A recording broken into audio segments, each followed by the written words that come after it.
I mean, wouldn't you argue like the deplatforming of like Trump on Twitter would be a form of government censorship? No.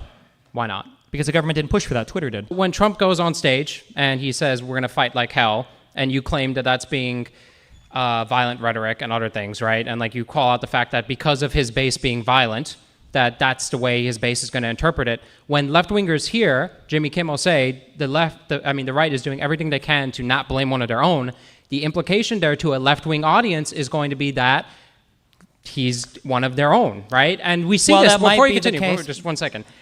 The headlines you see from the left and prominent people that are tweeting left and right, or at the intro of it saying, this guy grew up in a Mormon family, he's a right-wing shooter. That was a prominent narrative. I never heard it. I don't think I saw any major publication say that he was a right-wing shooter. I'm not saying major publications. I'm talking about... I can't speak for all of the randos on Twitter that you guys love to obsess over. But no major publication said that he was a right-wing shooter. But there was a lot of information that if any of it had been any different, you guys would have been screaming it from the rooftops. If this guy came from like a far-left libtarded household, if this guy came from like the school of like transgender, if this guy came from whatever else, then it would have been like every single thing you guys would have screeched. But it was kind of strange that it was like a shooter who seemed relatively normal. He was a white dude, seemed like a conservative household, a very conservative household, you guys love it, he went to trade school, so he didn't have a chance to get fully radicalized in college. Like all of these things are true.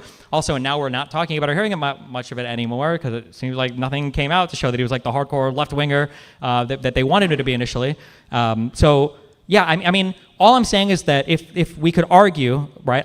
When I listened to Jimmy Kimmel's full statement, I immediately understood, what he was saying because it's true because I'd watched it. I'd watched conservatives do this. They were making statements about who the shooter was. Nancy Mace said the Democrats owned this before he knew anything about the shooter. It was crazy. I know, but if you're going to sit here and critique the right's ability to run with headlines and run with stories like claiming that the shooter was trans and all these other things that we saw in the aftermath of the shooting, and you're going to say that like, well, like it's whatever because like I could kind of play the same game and be like, well, their audience just took the wrong message. No, right? You can't play that game because when somebody says the Democrats own this, or when they say the shooter was probably part of Trans-Tifa, there's not much room for interpretation there. Number one. Number two, Jimmy Kimmel is a late-night talk show radio host. We're comparing that to the president, the vice president, sitting members of Congress, the head of the FBI.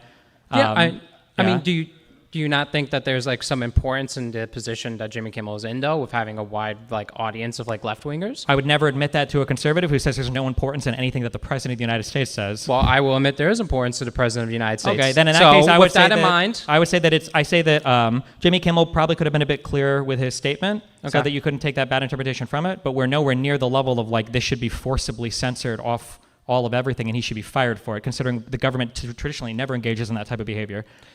And if they did, Fox News wouldn't be on air. Yeah.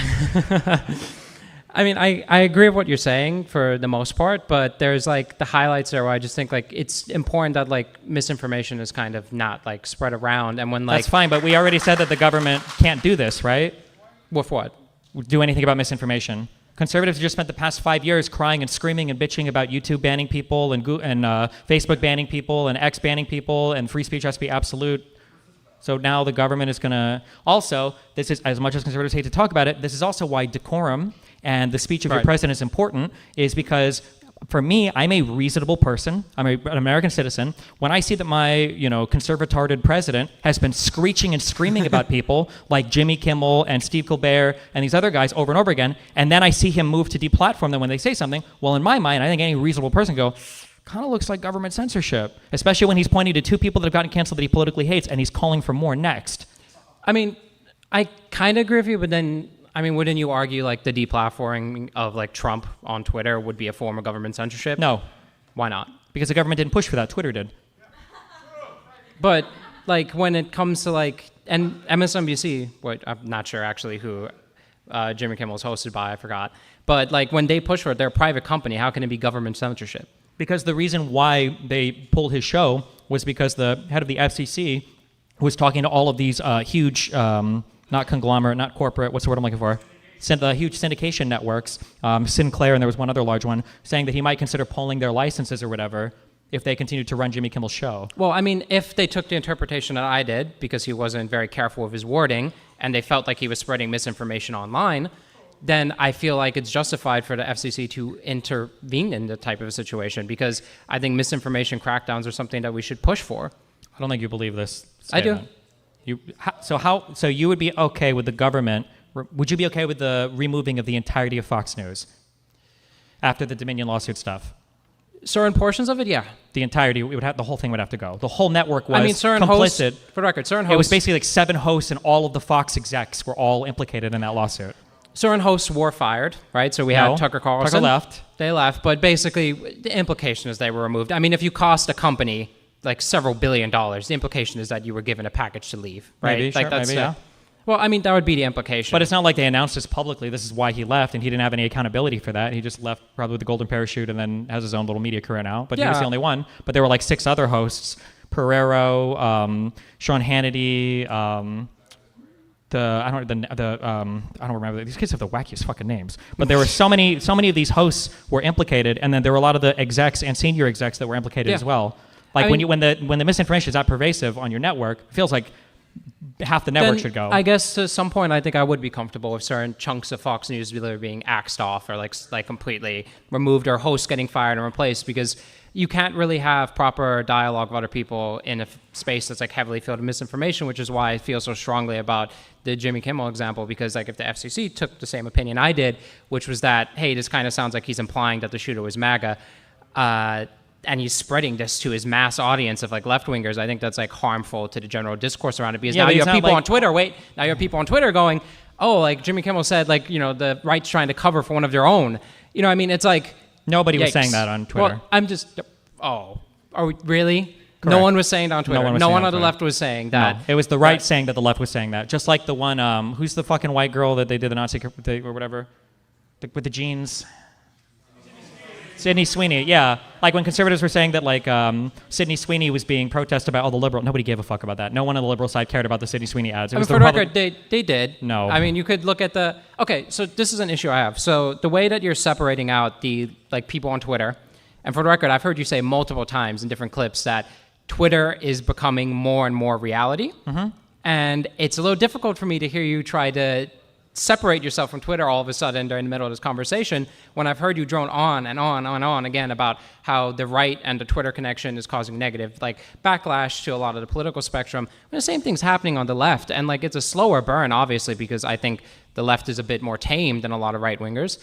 But it is important to note that like that is a serious issue, and that's right in front of us. And if you're going to sit here and like try to distance yourself from that, I feel like I don't know how those two things can exist at the same time. Yeah, so very easily. When I say that Twitter is becoming more and more like reality, what I'm saying is that the stuff on Twitter is having a greater consequence in reality. But the reason why it's having a greater consequence in reality is because Republicans are showing people left-wing Twitter like that represents reality. So when somebody tweets something, now a Republican in real life is altering his vote based on what conservatives have shown him exists on Twitter. Okay, but when Jimmy Kimmel spreads something that can be deemed misinformation and heavily considered it by like a left-wing audience, it becomes like very difficult to kind of like not say that being spread and rotated around. I understand what you're saying, but it's like it's hard for me, even if I were to buy into your framing completely, our own administration lies about so much stuff. It's hard for me to take them seriously when it comes to deplatforming Jimmy Kimmel. I mean, do you understand? Jimmy Kimmel was not deplatformed for misinformation. I know, because a lot of right-wingers were arguing more on the side of the fact that they just don't like him. They don't like him. Yeah. Trump had a thing out for him. They don't like him. So the whole conversation, even I've kind of bought into the red herring. We've been having this conversation. He wasn't deplatformed for misinformation. He was deplatformed because Trump didn't like him. I mean, you can argue that, right? I think it's plainly obvious. Because if we were deplatforming for misinformation, there's a billion other people that would be deplatforming first. I mean, you're someone that really likes direct statements, right? And you really like direct statements of someone saying X thing, and you kind of jump around to that to a lot of like defenses of your left-wing speeches and other things. But when you're doing that, like in hindsight, like when we're talking about like Republican speeches and Republican words, I find it like a little difficult to kind of believe that you can like run the same defense. You know I absolutely could. So I don't like to do the individual statement thing. I like to look at things like holistically. I think that people that live in quotes, I think, are oftentimes liars.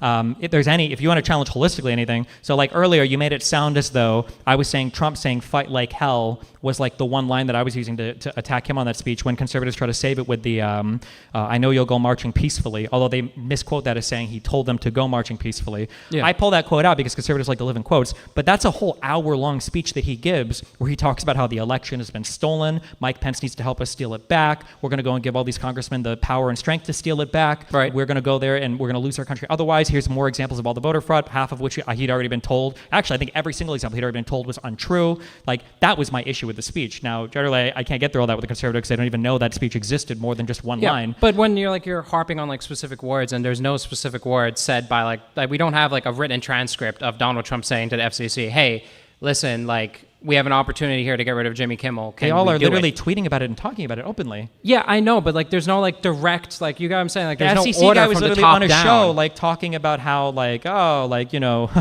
maybe we have to start looking at their licenses next, you know, if they don't do something about this. And then Trump is truthing out like, I support the removal of these guys. Like, how much more top down can it get?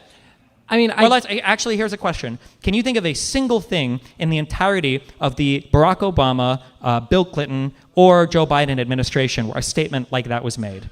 what like what? That where the president of the United States is celebrating or advocating for the removal of like somebody on like a mainstream media network like that? Not really. Yeah, so it's unprecedented. I mean,